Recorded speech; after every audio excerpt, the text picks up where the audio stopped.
The following program is made possible by Wells Fargo. Wells Fargo, the next stage.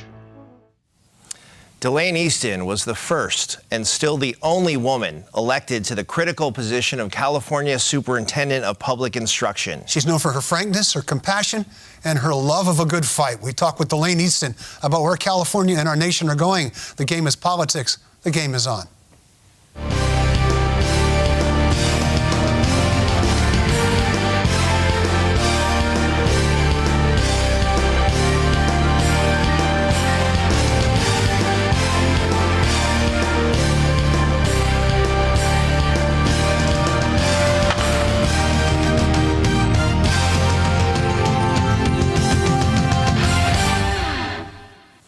Hi, I'm Kevin Mullen. And I'm Mark Simon. Welcome to the game.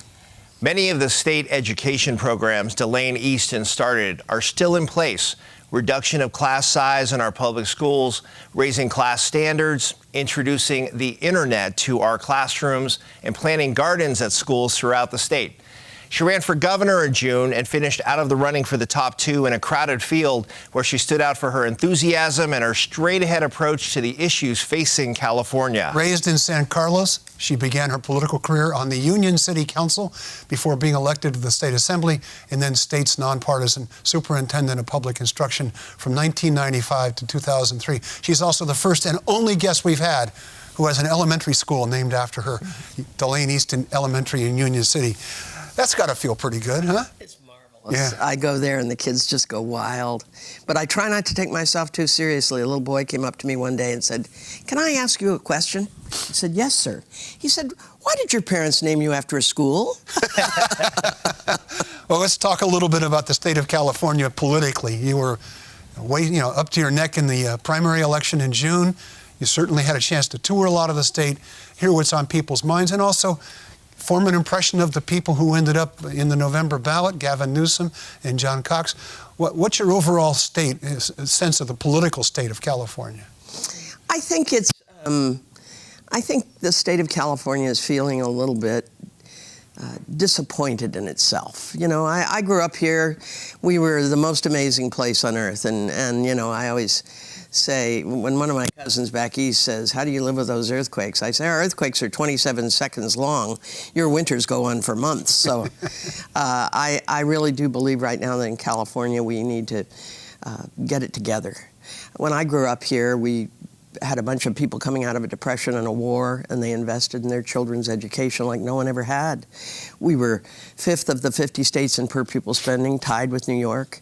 We built the finest university and community college system the world has ever seen, and we were on fire to really dream great dreams for the future. And now we've dropped. California used to be tied with New York. New York now spends just under twice as much what California spends per student.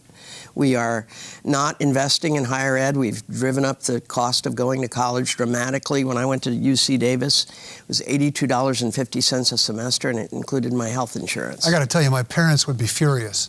They were so proud of the state college system, and essentially you can go to school for free. Yep. It's gotten so expensive even at the state college level. I have a young friend who has a $248,000 debt.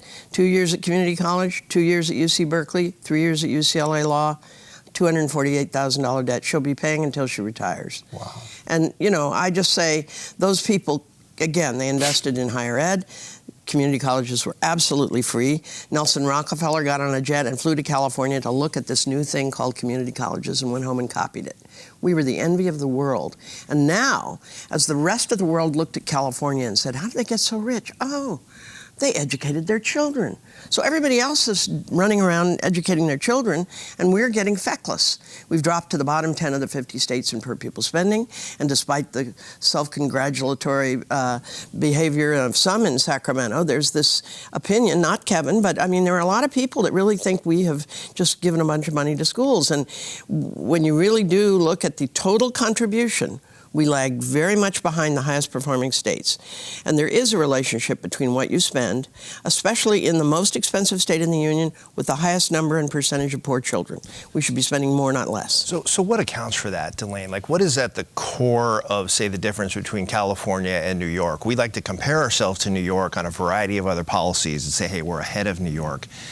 For example, just an example, What is at the core, though, other than, budgets are priority documents, but the relationship of Prop 98 and state-local financing, is there sort of a kernel or a core reason we lag in funding and per pupil funding comparison? There really is, and it's a result of Proposition 13. The reality is that used to be a big state contribution and a big local contribution. The local contribution dropped dramatically, and the state at that time was pretty flush, and it backfilled a lot of the money. But every time there's been a recession, we've cut more and more into our underlying funding of education. Meanwhile, you have these large corporations. Look at the Chevron plant in Richmond. It's paying a fraction of the taxes that it would have been paying if it had just been periodically reassessed.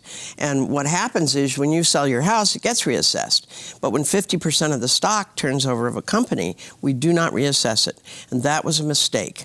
So there should either be an increase in the percentage that commercial industrial properties pay from 1% to, let's say, 1.5%, and or there should be a reassessment every 10 years or something, such that you could honestly and direct the money to local government so that you can, in fact, do the things you need to do with, yes, police and fire, but most especially with education. Do you think a corporate loophole change on Prop 13 could pass? The polling I've seen is relatively positive, but we know how campaigns get run in California and get manipulated, that somehow this is going to spread to the residential side of Prop 13. But do you see something changing in the next couple of cycles? I think it could, and the question is, we have to have enough people step up to tell the truth, because, Howard Jarvis, in a show that was called From First to Worst on public television, said, we're not going to hurt the schools when we pass Prop 13. Well, it didn't happen right away. It's that you put the frog in the cold water and it slowly turn up the heat and the frog boils and dies. You put the frog in hot water, it hops right out. Well, we slowly turned up the heat, and we've been boiling the future of California, such that I know people, you know people, we all know people that are sending their kids out of state, because it's actually cheaper to send your child to a private college in some other state where they guarantee no increase in fees and they guarantee a 4-year graduation than send them to the great schools here. And we still have fabulous colleges and universities, but we are hosing the kids because every student that pays, the big money, we provide scholarships for 2 other Californians. So we take more people from out of state who pay the additional money so that we can subsidize some in-state students. But really, what we ought to be doing is making college much more affordable for the people that live here. And that means, getting some additional resources into education. So let's follow up on Kevin's question. We have an election, a whole new slate of people are going to be elected in most positions, including Superintendent of Public Instruction. Do you think that the current lineup of candidates has the political courage to take this issue on? You see the governor, assuming as Gavin Newsom, you see him taking this issue on? I hope so. It's the reason I ran, and of course many people said to me, you totally changed the conversation, Delaine. Nobody was talking about education. Antonio Villaraigosa, one of my opponents, said that publicly at a forum. He said, before Delaine got in the race, we were none of us talking education. Now we're tripping over one another. Who will do the best job by preschool, or who will do the most for K-12, and who can help higher ed the most? And I believe that that's what has to happen. Everybody needs to put the next leadership team's feet to the fire when it comes to education, because it is about economic growth. I mean, it's about the values that we hold. It's democracy-driven nation. It's about, helping people to have compassion and have social responsibility, but it's also about economic development. Make no mistake that in this day and age, to not be focused on education is almost criminal. And the state constitution, many people don't know this, I know Kevin knows this, but many people don't know that Article 16, Section 8 says from all revenues there shall first be set aside the monies for the education of children through institutions of higher education. So, but we're not doing that. It's sort of, well, we give the kids what we have left, or as much as we can, we do our best. No, in my family, when I got accepted at Davis, at that time, women couldn't borrow money until they were 21. Men could borrow at 18. They put women in the Civil Rights Act, and it changed when I was 20. But the reality is that my parents had to borrow the money to send me to college, a machinist and a dress clerk, here in San Carlos. And there were some of my girlfriends didn't go to college because they sent the brothers, they didn't send the sisters. But I got to go because my parents were generous. They needed a new car. They had a 10-year-old Studebaker.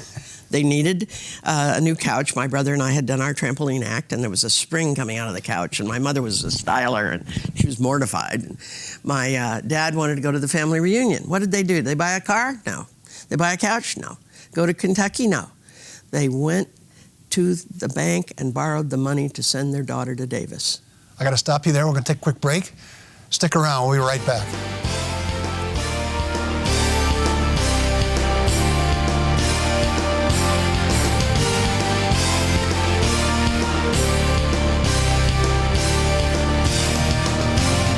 Years since Wells Fargo first opened for business. Since then, we've enjoyed your community support, and we're passionate about returning it. Every day, Wells Fargo team members roll up their sleeves and donate their time to organizations and charitable groups throughout the Bay Area. Nationally, we've committed even more. In just the past 2 years alone, we've donated over $70 million to support schools and educational programs. It's a commitment we're proud of. Wells Fargo, the next stage.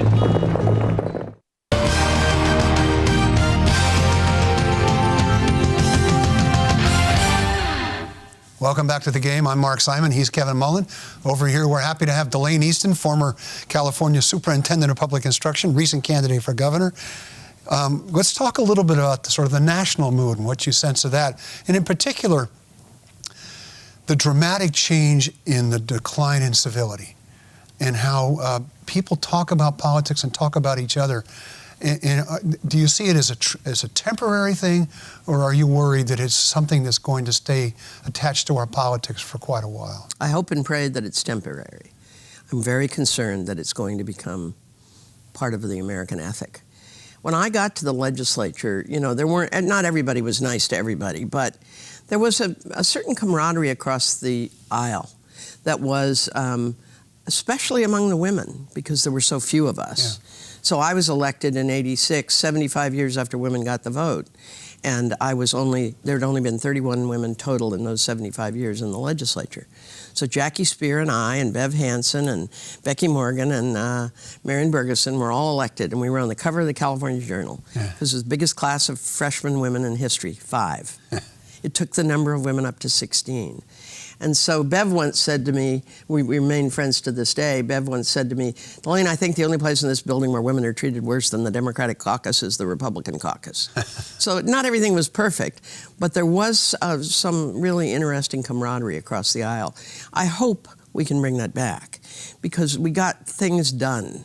And I will just say, Bev and I figured out if we had a bill that was Eastin and Hansen or Hansen and Eastin, didn't matter if the governor was a Democrat or a Republican. The fact is that got signed into law, that bill, because it showed we were able to actually make things happen.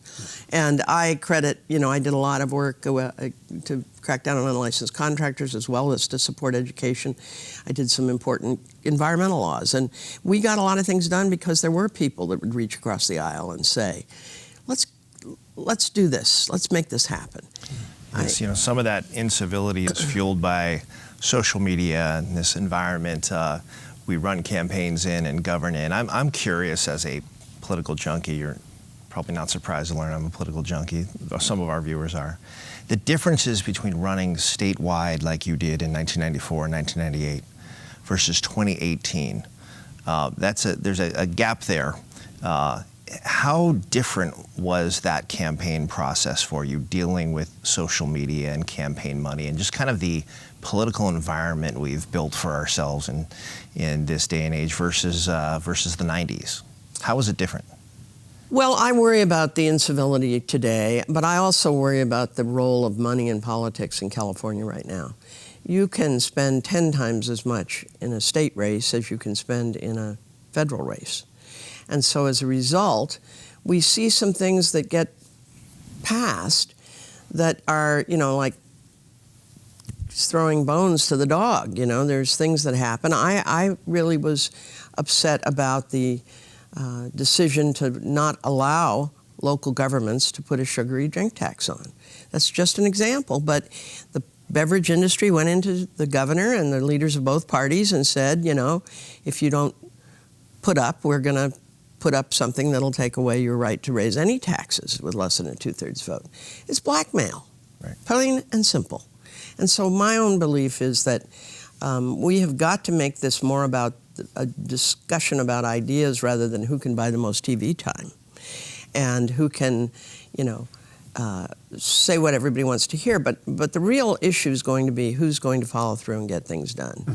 And there's a lot of people that take credit for things they didn't do, and we may need to make sure that we get things done.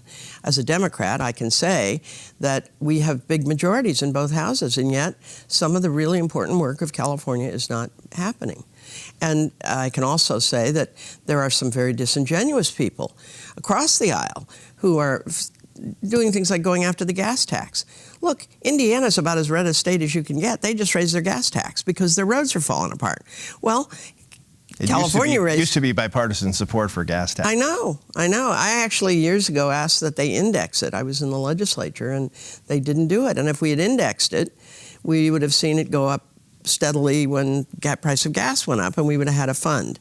As bad as the roads are, if a bunch of counties hadn't, including this one, hadn't passed half-cent sales taxes, we'd be in even worse shape.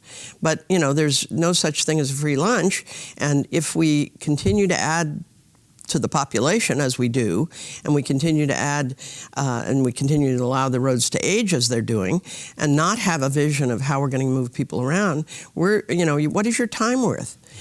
And so not only are people spending extra hours in the car, especially because many of the young families live so far from where they work because they can't afford to live here, but beyond that, the average family is spending $800 or $900 a year on car repairs because the roads are in bad shape. So I find it very disingenuous to say we shouldn't be for gas tax. I had somebody one time tell me, you said the taxes are so high in Europe. I was over there, and the gas was only $1.80 a gallon. I said, that's a liter. You have to multiply that by 3.75. Oh, that's impossible. They can't be paying $8 a gallon for gas. I said, yes, they are. But they have marvelous roads and high-speed rail and, light rail and everything else in between. We're going to take another break. Stick around. We'll be right back.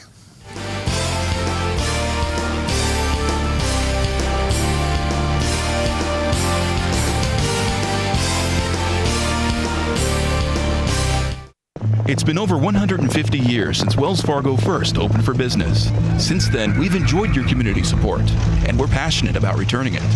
Every day, Wells Fargo team members roll up their sleeves and donate their time to organizations and charitable groups throughout the Bay Area. Nationally, we've committed even more. In just the past 2 years alone, we've donated over $70 million to support schools and educational programs. It's a commitment we're proud of. Wells Fargo, the next stage.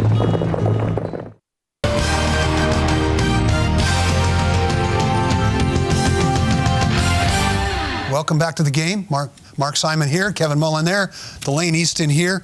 You were talking about how a whopping 5 women were elected to the legislature in 1 year.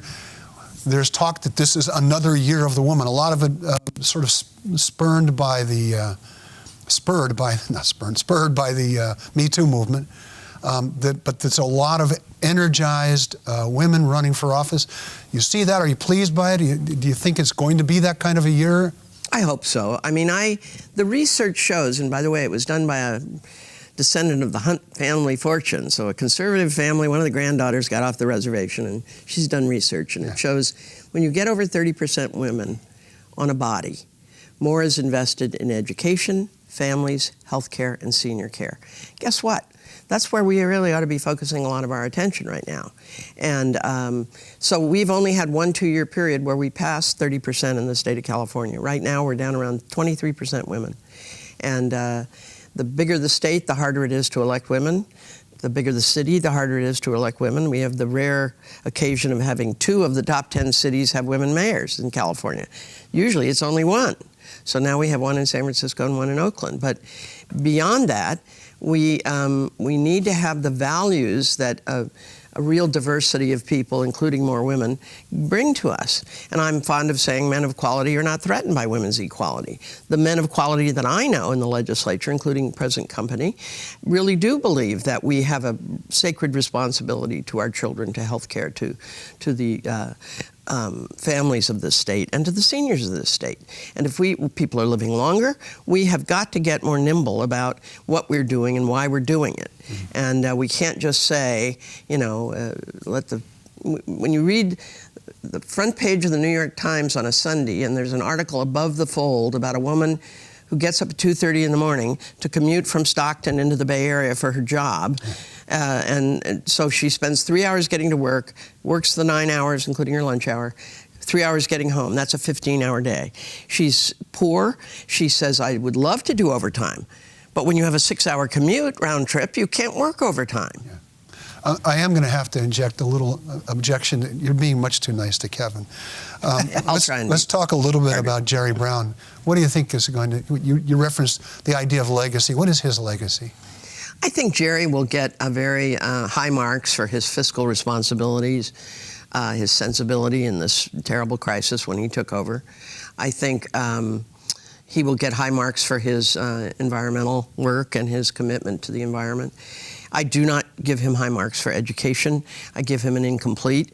I think the last great governor for education was named Brown, but it was Pat Brown. Mm-hmm. In fact, I've heard both Jerry and his sister Kathleen tell the story. The day he got elected, he was driving down the road and he turned to his wife Bernice and said, Bernice, we lost San Diego, Orange, and Santa Cruz County. What are we going to do to win them next time? And Bernice said, well, Pat, you're going to have to educate them. So he built UC San Diego, UC Irvine, and UC Santa Cruz. One governor in 8 years built 3 of the 10 campuses. Yeah. So, Delaine, I wanted to drill down just a little bit on this issue that is persistent, which is poverty in California. We're sitting here in San Mateo County, lowest unemployment rate in the state. The economy is humming, but so many areas of the state are having difficulty still in this, what is this, the 8th year of an economic recovery, a so-called recovery. Education clearly is at the core of dealing with poverty, but how do we create one economy for this state? How do we create an economy that brings opportunity for everybody in all areas of the state of California? How do we shift this to an economy that works for everybody? Education, education, education. So, if you go to rural California, you will find that many of the students, and I have visited all 58 counties, so I know about what I speak. I visited schools when I was superintendent in all 58 counties. There are many rural children who are bright, capable, and should in fact be going to college, but there's no college nearby. And it's too hard, too expensive, and too challenging for them to envision going to college. Why is there no community college in Amador County? And there are some wonderful people there that have worked to forge relationships over the internet with other campuses. But the reality is we need to have a full court press. How we're going to create preschool for all so kids enter school ready to learn. How we create a kindergarten that's full day and mandatory. The fact is a lot of poor people don't put their kids in kindergarten not because they don't love their children, but they can't get off work at noon to go pick them up. And the bottom line is that it's easier to put them in a child care facility than it is to put them in kindergarten. The truth is we need to build campuses all over the state. Since '85, we built 1 UC, we built 3 CSUs, and we built 9 community college campuses. Do the math. We built 13 campuses since 1985. In that same period of time, we built over 20 prisons. If budgets are statements of values, why are we building Cadillac prisons and jalopy schools? Why have we not said we're going to have a 10-year plan to put California back in the top 10 in per pupil spending? And it's going to be, again, from their earliest moments, the failure to provide child care. When the budget disaster occurred, Arnold Schwarzenegger took 20% of the cuts out of a line item that was 3% of the state budget, child development. The money has never been fully restored. We know there are poor families all over the state where children are either in sketchy, latchkey situations. There's a lot of kids under the age of 5 in latchkey situations right now in California, or with their great-grandmother. You saw this incident where a couple of kids burned up with their great-grandmother. We have to be sure, and I know some great-grandmothers that are in great shape, but the bottom line is we have to be sure that kids have comprehensive opportunities to learn from the very earliest ages. And when you go to Europe, I had a universal preschool task force when I was superintendent. The report came out in '98. I was invited by the French American Foundation to go see the French preschools. They're amazing. Every kid goes.